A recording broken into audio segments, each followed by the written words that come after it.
In this video, we will talk about a couple of useful extensions of multiple linear regression model. Number one is qualitative predictors. So far, we have been discussing multiple linear regression in terms of quantitative regressors, such as advertising budget or height of a person. What if we have qualitative predictors or categorical variables, such as gender or marital status? It turns out that we can easily have a mix of quantitative variables and qualitative variables as predictors. Only thing is that we have to numerically encode the qualitative variables. Now, several different types of encoding exist, but the one we are going to use is called dummy variable or one-hot encoding. For example, if we want to include gender as a regressor, and gender has two levels, that is male or female, then we can encode male as 0 and female as 1, or vice versa. The choice of 0 and 1 is arbitrary. This is the case of binary encoding. Now, we are indirectly running two separate models, one for male and one for female. How to interpret this? The intercept for male is beta 0, which is the baseline intercept. The intercept for female is beta 0 plus beta 1. Beta 1 is an add-on to the baseline intercept. As an example, consider the credit dataset. If you notice, the gender variable is a categorical variable which has two levels, male or female. Let's dummy code gender variable such that male is 0 and female is 1 respectively. Now let's regress credit balance with gender. Forget about the income variable for now. And we estimated the beta coefficients as this. If we take the expectation of credit balance given male and recall that the expectation of U is 0, then we get that as beta 0. So the average balance for male population is $509.8. The female population, on the other hand, will have an additional balance of $19.73, which comes from the beta coefficient with respect to the gender variable. Also note that the p-value for the beta coefficient for gender is insignificant, which means, statistically speaking, there is no difference between the average balance between male and female. Again, the choice of assigning 1 or 0 is arbitrary. For example, if we had chosen female as 0 and male as 1, then the baseline balance, which is for female population in this case, would be directly 529.53, same as before. The coefficient for the gender variable will become negative 19.53, which will get activated when the gender is male, which is 1 in this case, and the average credit card balance for male population would be $19.73 less than that of female population, giving us the same value as before. If we used another scheme where we encode female as +1 and male as -1, then the intercept will be at the middle of the average balance for male and female, which is 519.665. The beta coefficient would be half of the previous estimate, and the calculations will change accordingly, but the values would remain the same as before. If we have categorical variables with more than 2 levels, then we can use one less number of dummy variables. For example, if we have a variable, say region, which has 4 levels, south, west, east and north, then we can use 3 dummy variables like this. This type of encoding automatically baselines one of the levels, which in this case would be north. North scores 0 in south variable, west variable and east variable. all the other levels will score exactly 1 in one of the dummy variables, which is applicable to itself, and 0 on the rest of the variables. Now we can run regression of balance with the 3 dummy variables that we created, and we get the coefficients accordingly. But how to interpret this table?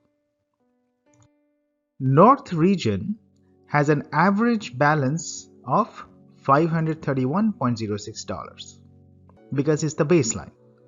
South region has an average balance that is $18.69 higher than that of the North.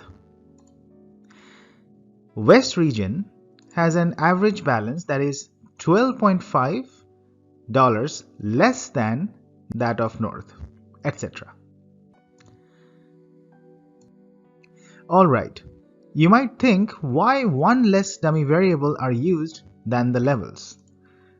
Well, we cannot use the same number of dummy variables as the number of levels because for one, it is not needed, and number two, OLS will break because of perfect multicollinearity. For example, if we created 4 dummy variables for the region variable, one for each level, then in the sample data we will create an exact linear relationship between these 4 regressors, right?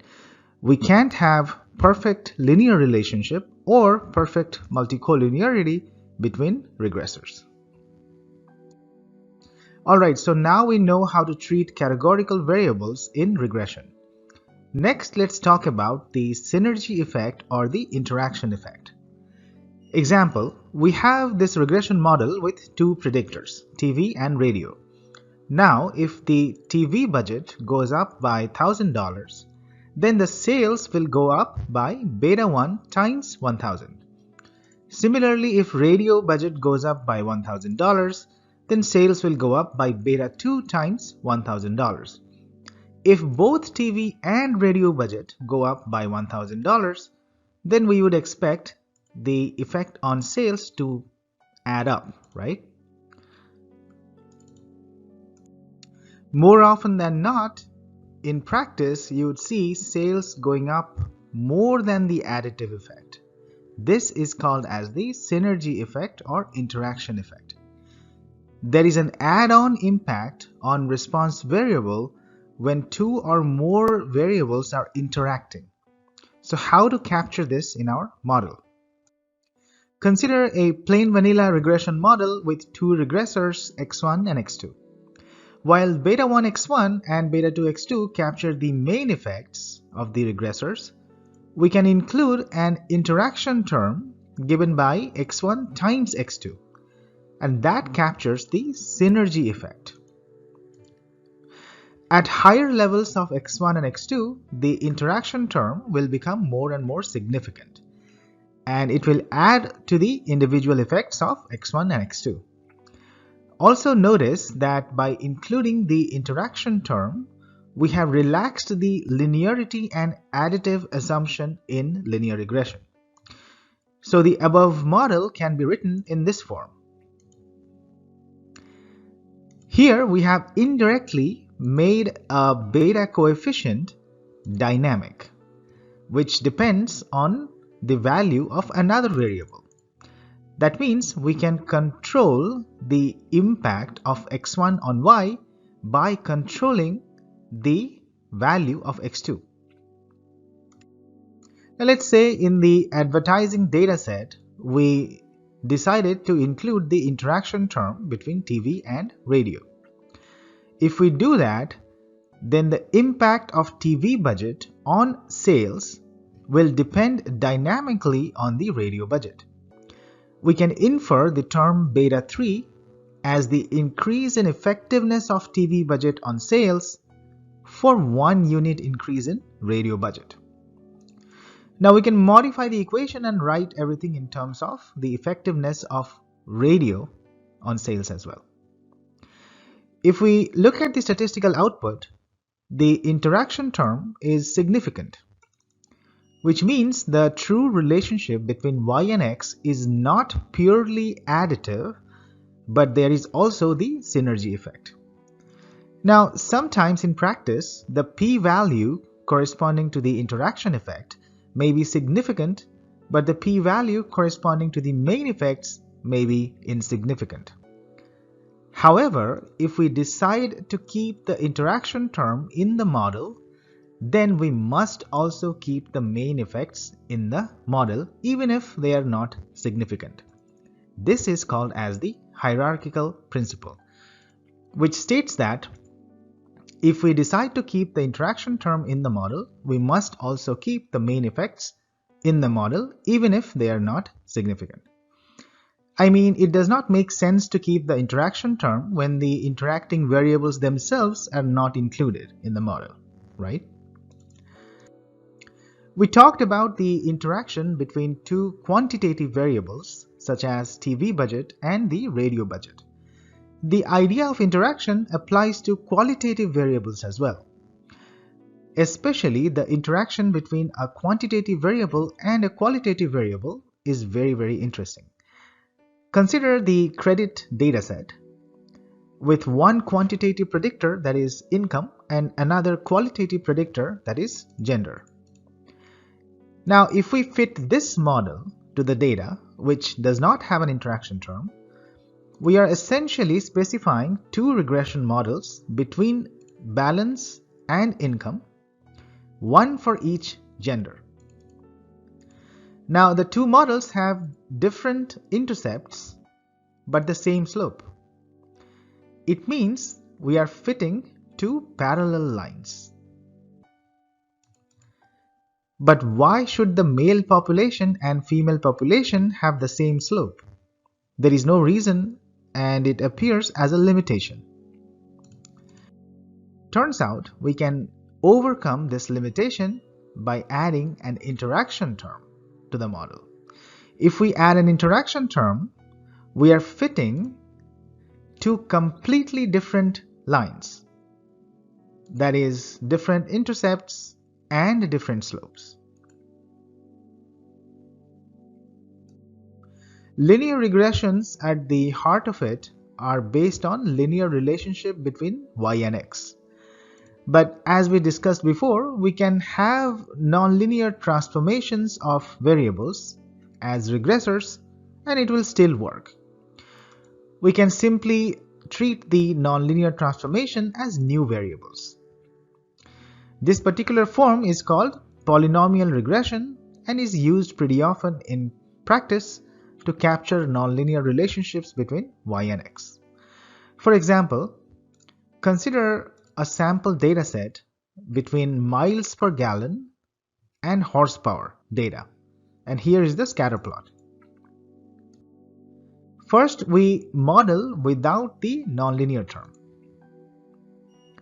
All parameters are significant, R square is decent, everything is great. Now we can include the second power term as well in the model. So here we are essentially fitting a parabola. R square has improved. Not only that, the coefficient of horsepower squared is also significant. So that's all for now. Thanks for watching. If you liked the video, please subscribe to this channel to get latest educational content on statistics, finance, risk management, and analytics. Also, if you are a finance professional and looking for a certification in data science, log on to peakstotales.com and check out our prep course for Finance Data Professional, which is a global certification offered by FDP Institute. Experience a new way of learning complex mathematical and statistical concepts with rich visualization in an easy-to-follow Microsoft Excel-based environment. Take advantage of our mind maps and Excel-based hands-on modeling sessions.